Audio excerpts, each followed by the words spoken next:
Okay, so we are going to continue some of the concept that has been left in the chapter marginal costing. So far in my previous videos also, I have discussed about the concept of what exactly is cost, what are the various types of cost, whether marginal cost and variable cost are same or not, that we have also discussed.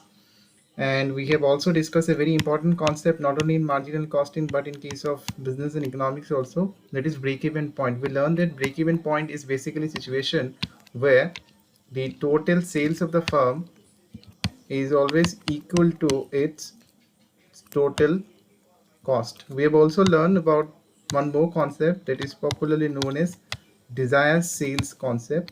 So these are the concepts that we have discussed so far, and we have learned the basic criteria behind how to use those concepts in the field of costing. So today we will discuss or we will continue this break-even point concept, and we will try to learn the concept of break-even point with the help of a graph.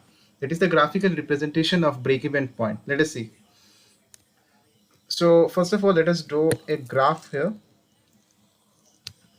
This y-axis represent cost, or we can say this is the revenue side, and the x-axis is output. This is 0.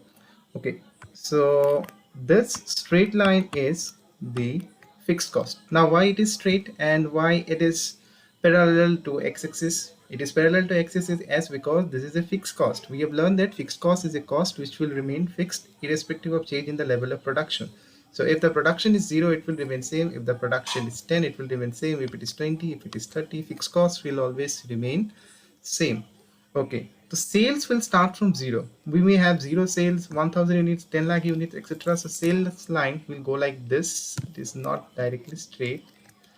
Okay, the sales line will look like this. Variable costs also start from the same point. So this is a cost which vary with the level of production. Production increases, it also increases. If production decreases, it also decreases. So proportionate changes come. From where total cost will start?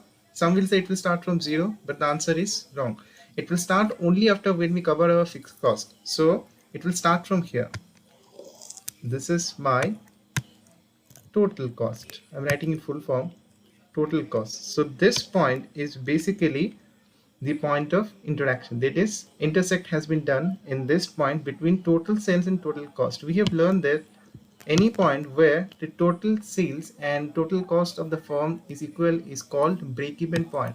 The situation where total sales is equal to the total cost.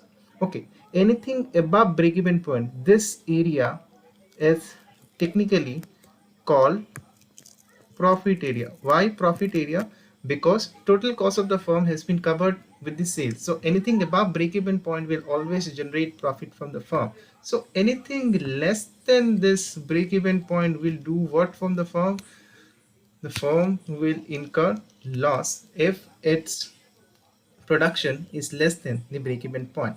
So अगर मैं बताऊं कि there are two firm, एक firm का break even point है मेरे पास 1 lakh units और दूसरे का है 1,50,000 unit, 50,000 unit. So if I have to compare this two farms, अगर मैं पूछूं कौन सा फार्म सबसे पहले लॉन्ग टर्म में ज़्यादा प्रॉफिट अर्न करने की सिचुएशन में है, तो answer is firm X. Y? Because firm X break even point is less in unit, it can cover up this units very quickly, जो फर्म वाई को दे लेगा. क्यों? क्योंकि उसके पास एक्स्ट्रा 50,000 यूनिट से कवर अप करने के लिए सबसे पहले तो उसको बेचना पड़ेगा, देन वो अपना ब्रेक इवन पॉइंट इसमें पहुंचेगा, उसके बाद वो जो एक्स्ट्रा करेगा उसमें प्रॉफिट होगा, तो उसमें उसको वक्त लग जाएगा. फर्म एक्स कंपटीशन में आगे बढ़ जाएगा. वी आर एज्यूमिंग के दोनों फर्म का जो लेवल ऑफ कंपटीशन है, जो कंपटीटर्स है, उनका प्रोडक्शन है सेम है, कोई आगे पीछे नहीं है. So in this situation break even point plays a very important role. So anything above break-even point is in profit. Anything less than break-even point is our loss. Break-even point is basically a situation where total sales of the firm is equal to its total cost. Okay. अगर मैं previous concept को revise करूँ, तो we have learned that break-even point can be calculated in the following way. Break-even point can be calculated in the following way. If we are calculating in units, then break-even point formula is very simple. That is fixed cost divided by contribution per unit. This is in terms of unit.